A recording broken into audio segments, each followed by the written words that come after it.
இப்போ நம்ம என்ன பார்க்க போகிறோம்னு பார்த்தீங்கன்னா, இது வந்து வெள்ளை பசலைக்கீரை. இதுதான் நம்ம வந்து இன்றைக்கி ஒரு கூட்டு செய்ய போகிறோம். வாங்க எப்படி செய்யணும்னு பார்க்கலாம். நான் கடாயில் ஒரு டேபிள் ஸ்பூன் கடலை எண்ணெய் ஊற்றிருக்கேன். ஒரு ஸ்பூன் கடுகு, ஒரு ஸ்பூன் சீரகம், ஒரு 2 காஞ்ச மிளகா, ஒரு கை வெங்காயம். இது போதும். இதை நல்லா வறுத்துக்கலாம். வெங்காயம் ரொம்ப வதங்கணும்னு அவசியம் இல்லை, கண்ணாடி பதம் வதங்கினா போதும். இப்போ பாருங்கள், ஒரு தக்காளியை இந்த மாதிரி நான் கட் பண்ணி வச்சுருக்கேன், அதையும் போட்டுக்கோங்க.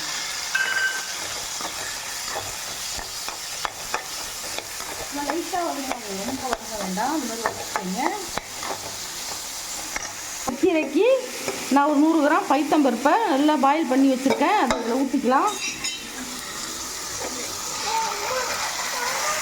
ஏன்னா கீரை தண்ணி விடும், அதனால் தண்ணி கொஞ்சமாக ஊற்றிக்கலாம். இந்த கீரை ரொம்ப ஒரு டேஸ்டியாக இருக்கும் பைத்தம்பருப்பு போட்டு செய்யும்போது. இப்போது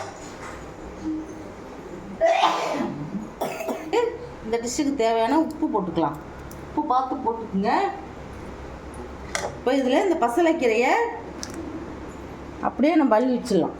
சீக்கிரம் வந்துடும், ஒரு 2 மினிட்ஸ் தான், சீக்கிரம் வந்துடும் இந்த கீரை.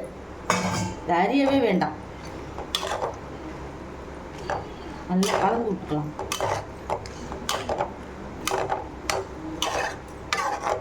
இதை சாதத்தில் நெய் போட்டு சாப்பிடும்போது அவ்வளோ டேஸ்ட்டாக இருக்கும். இந்த கீரை வந்து இரும்பு சத்து உள்ள கீரை, அருமையாக இருக்கும்.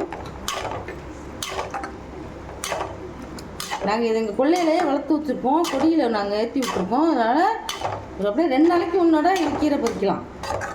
சட்டுன்னு கீரை அப்படியே துளிர் விட்டுரும்.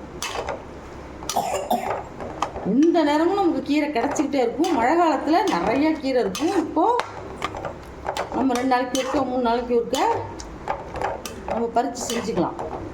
பாருங்கள் எப்படி சுருண்டுருச்சு பாரு. இது அடுத்தது இதெல்லாம் வெந்தோடனே நம்ம கடைஞ்சிக்கலாம். கடைஞ்சோடனே இந்த கீரை நல்லா கொஞ்சம் ஒன்றும் பாதியமாக மசிஞ்சிரும்.